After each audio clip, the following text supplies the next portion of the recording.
As Secretary Rubio has said, there is no war against Venezuela or its people. Venezuela के राष्ट्रपति Nicolas Maduro की गिरफ्तारी का असर अब यूएन में भी दिखने लगा।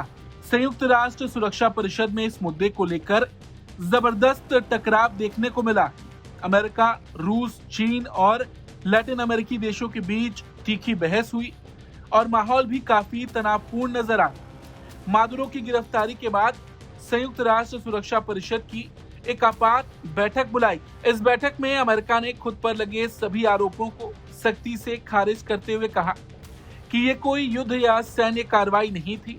अमेरिकी प्रतिनिधि वॉल्स ने परिषद को संबोधित करते हुए साफ शब्दों में कहा कि अमेरिका वेनेजुएला या उसके नागरिकों के खिलाफ कोई जंग नहीं लड़ रहा। अमेरिका ने कहा कि निकोलस मादुरो के खिलाफ की गई कार्रवाई पूरी तरह कानून के दायरे में और ये कई सालों से चले आ रहे आपराधिक मामलों से जुड़ी एक सामान्य कानून प्रवर्तन कार्रवाई थी।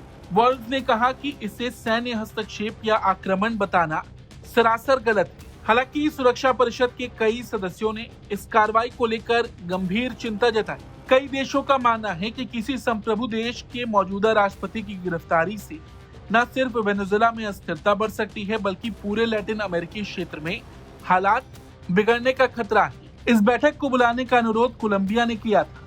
कोलंबिया ने अमेरिकी कार्रवाई की कड़ी आलोचना करते हुए इसे वेनेजुएला की संप्रभुता और राजनीतिक स्वतंत्रता पर सीधा हमला बताया।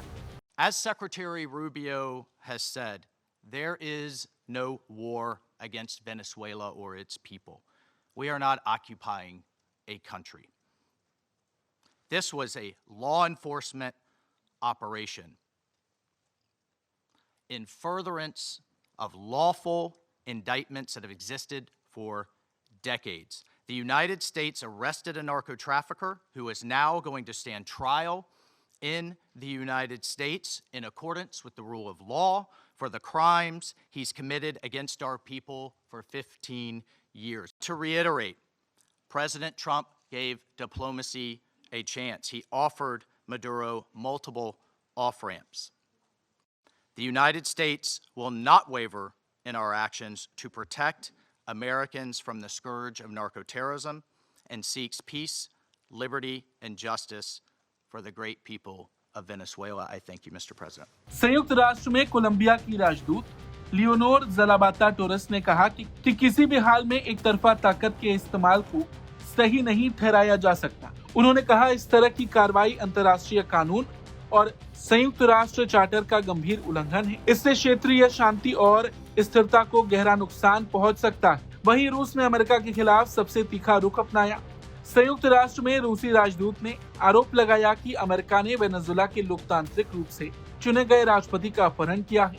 उन्होंने मादुरो और उनकी पत्नी की तत्काल और बिना शर्त रिहाई की मांग। चीन ने भी अमेरिकी कदम पर कड़ी आपत्ति जताई। संयुक्त राष्ट्र में चीन के उपराजदूत सुन लेई ने कहा कि बीजिंग इस कार्रवाई से गहराई से स्तब्ध है। उन्होंने इसे दबंगई भरा व्यवहार करार दिया और अमेरिका से मांग की कि राष्ट्रपति मादुरो और उनकी पत्नी की सुरक्षा सुनिश्चित की जाए और उन्हें तुरंत रिहा किया जाए।